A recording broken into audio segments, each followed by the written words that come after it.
Alright, so this is a follow-up to my other video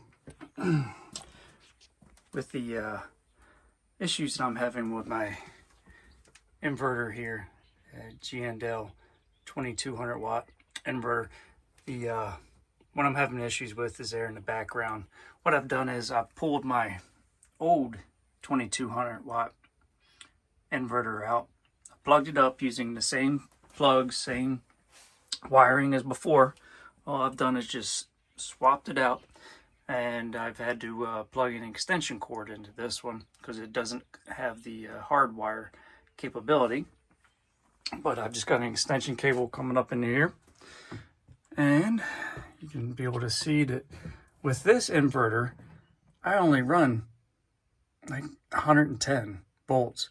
I don't run 120 like the newer one does, but then again, I don't have an issue running my microwave either. So I can be able to put in here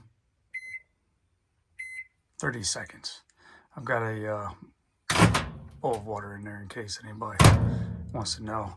I'm gonna go ahead and we're gonna run it here. Check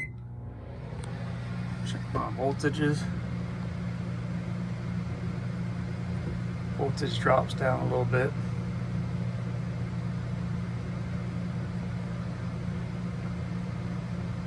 Six. The hear the fans kicking on. The inverter.